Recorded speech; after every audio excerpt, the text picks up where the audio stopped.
For we are opposed around the world by a monolithic and ruthless conspiracy that relies primarily on covert means for expanding its sphere of influence, on infiltration instead of invasion, on subversion instead of elections, on intimidation instead of free choice, on guerrillas by night instead of armies by day. It's backed by Jeff Bezos, founder of Amazon, NASA, and the CIA. Each one costs $10 million and operates at 459 degrees below zero. It is a system which has conscripted vast human and material resources into the building of a tightly knit, highly efficient machine that combines military, diplomatic, intelligence, economic, scientific, and political operations. They call it the infinity machine, quantum computing. Its preparations are concealed, not published. Its mistakes are buried, not headlined. Its dissenters are silenced, not praised. No expenditure is questioned, no rumor is printed, no secret is revealed. If you go all the way back to Norbert Wiener, the goal of creating artificial intelligence was to create an all-seeing eye, a global computer that sees all, sees everything, and to become gods. And the sentient world simulation, SWS, went live in 2007. Right now, we're inside a computer program. Is it really so hard to believe? These nanobots, these blood cell-sized devices, will be going in our bodies. We'll have some go inside our brains through the capillaries, non-invasively. They'll be interacting with our biological neurons. So they'll put our brains on the internet, and they'll also enable us to enter a virtual reality environment from within the nervous system. So if I want to go in a virtual reality environment, the nanobots will shut down the signals coming from my real eyes and my real skin and create the signals that would be appropriate for the virtual environment, and then it'll feel like I'm in that environment. This isn't real. What is real? How do you define real? If you're talking about what you can feel, what you can smell, what you can taste and see, then real is simply electrical signals interpreted by your brain. If we have algorithms that stimulate the right things and give it the right data, they could reprogram you in a way without you even knowing it. We call it hallucinating, right? But these would be controlled hallucinations run by algorithms. So you think you're in control of your own will, but it's actually some evil AI or evil people controlling everything we do, and we're more like zombies, you know? Like we think we're free and we're not actually free. It is called the Sentient World Simulation. The program's aim, according to its creator, is to be a continuously running, continually updated mirror model of the entire planet, complete with billions of nodes representing every person on the Earth. Targets and mind control victims have their minds linked up for life with conscious supercomputers, which send a steady stream of bidirectional, low-frequency electromagnetic radiation to the target's brain. And what people have to realize is that these targeted individuals are basically the test stage for rolling all of this madness out to all 7 billion of us on this planet. And this was a white paper put out by Purdue University in 2006, and the Sentient World Simulation, SWS, went live in 2007, which represents every person on the planet within this computer matrix as a node, and every node is given an avatar, an identifier. And that is real-time, 24/7 monitoring of every person on the planet. This is primarily, but not exclusively, facilitated by the adiabatic quantum computers produced by D-Wave Corporation. At the time of initial reports on the program, there were only 62 country-level simulations being run by the US Department of Defense. These simulations grouped humans into composites, with 100 individuals acting as a single node. But already at that time, the US Army had used the systems to create a one-to-one level simulation of potential Army recruits. It's the stuff of a Hollywood movie, but a group of veterans has filed a lawsuit against the CIA and U.S. Army claiming that the government planted remote-controlled devices in their brains. The claims relate to a government program at the U.S. Army's Edgewood Arsenal in Maryland. The ultimate aim would be to archive enough data on each individual to be able to make a computer model of everyone on the planet. The human genome, we have a finite in the hundreds of thousands of different genes across our species. And we mapped them out in the Human Gene Project. Well, now it's the Human Mind Project, the Global Brain Project. You know, President Obama just recently funded a whole bunch of scientists to decipher the mind. Well, our previous president, same thing, George Bush, said the same thing.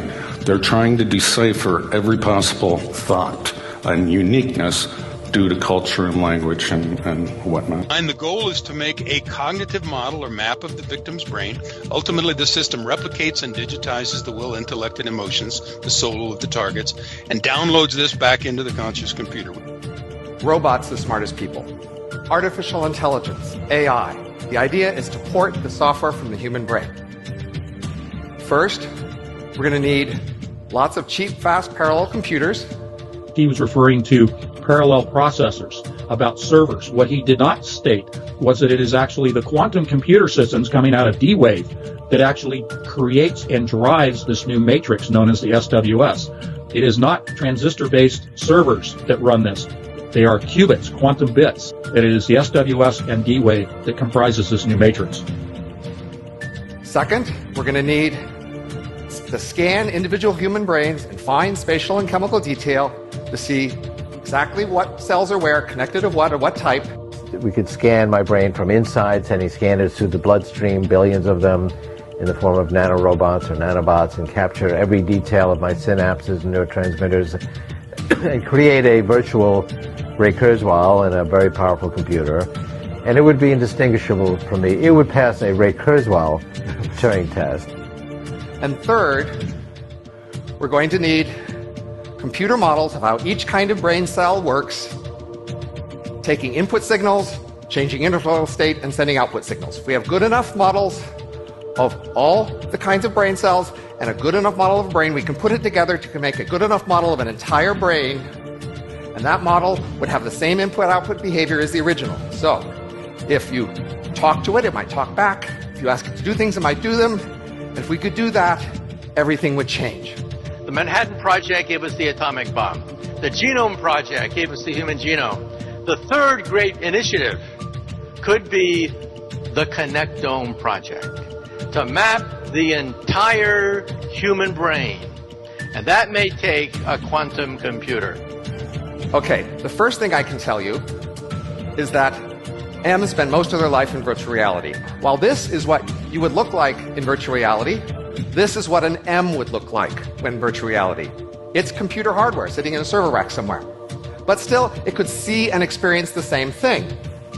But some things are different for M's. An M can make archive copies, and with enough redundant archives, an M can be immortal, in principle, though not usually in practice. And an M can move its brain, the computer that represents its brain, from one physical location to another. M's can actually move around the world at the speed of light. And by moving to a new location, they can interact more quickly with M's near that new location. Emulation is really what we talk about in the SWS as the nodes, the avatars. Every single person on the planet, okay, out of Purdue University's own paper in 2006, every person is assigned a avatar. They're represented computationally in the AI system that drives the SWS as a computer node, but they're given an avatar marker. Take the avatar and hang the word emulation on it.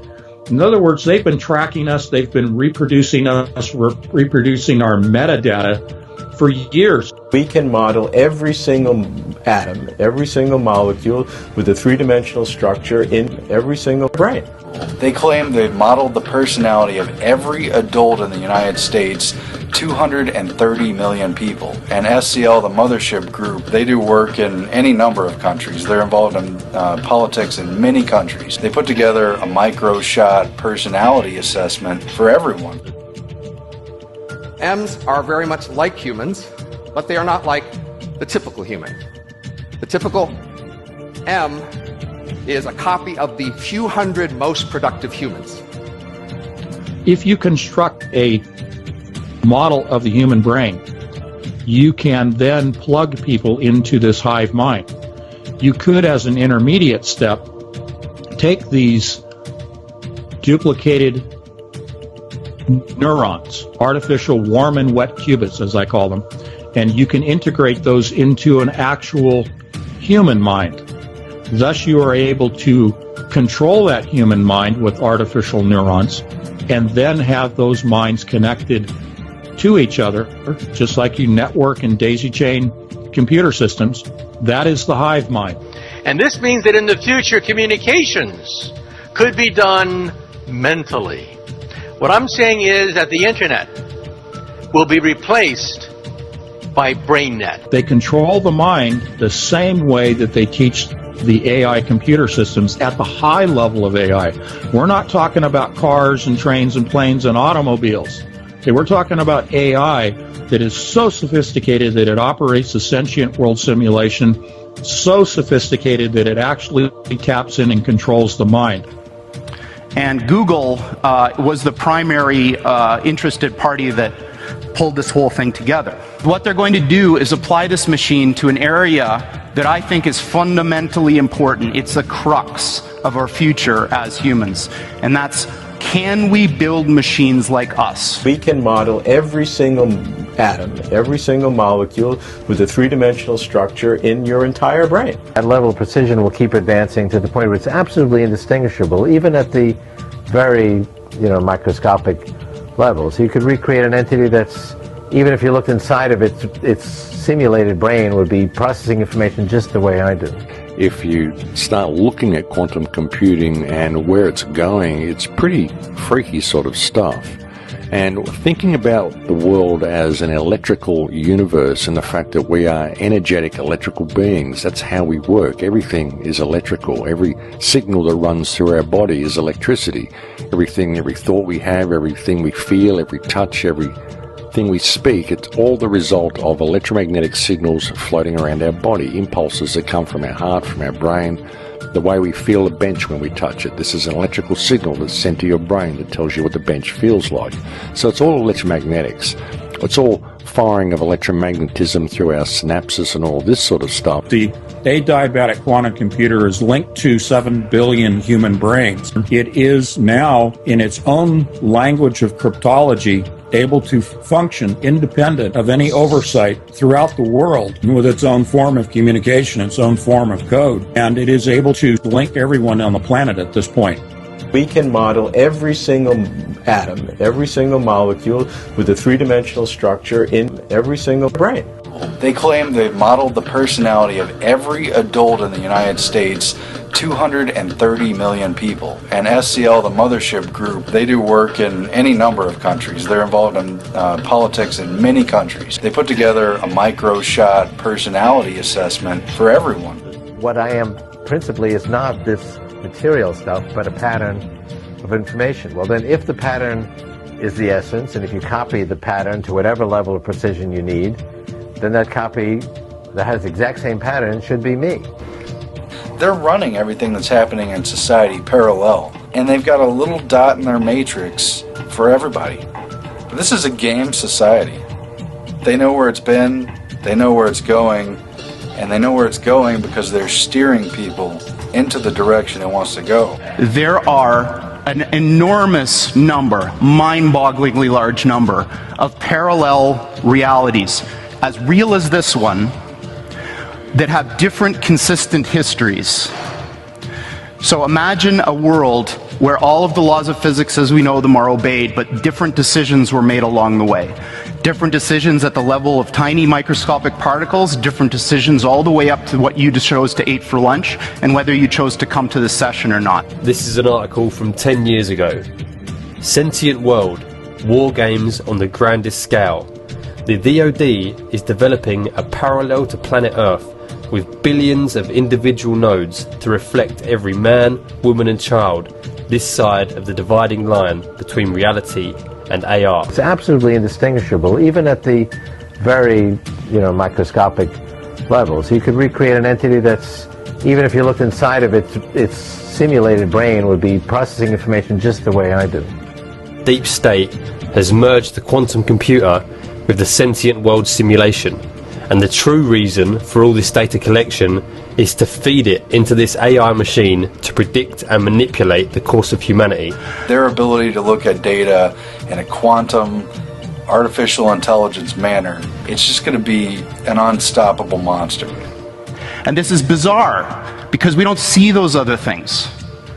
But science has reached the point now where we can build machines that exploit those other worlds. So Google was set up 18, 19 years ago to build a giant artificial supercomputer based on the neuron activities of the hive mind of humanity, with billions of people wired into it with the Internet of Things. And so all of our thoughts go into it. And yes, they're in the cloud, but it's actually encrypted and kept private for you, and we do a pretty good job with that.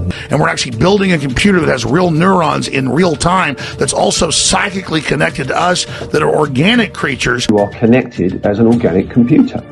I mean, this is one of the most quote-unquote conspiratory theories that's been around for many years, decades. But the reality is we're now facing the reality of that. It is no longer a conspiracy, and quite frankly, it terrifies me. Even now, the sentient world simulation is watching you learn about it, and inside its intelligent mind is creating a second you, running different scenarios against you to see how you react.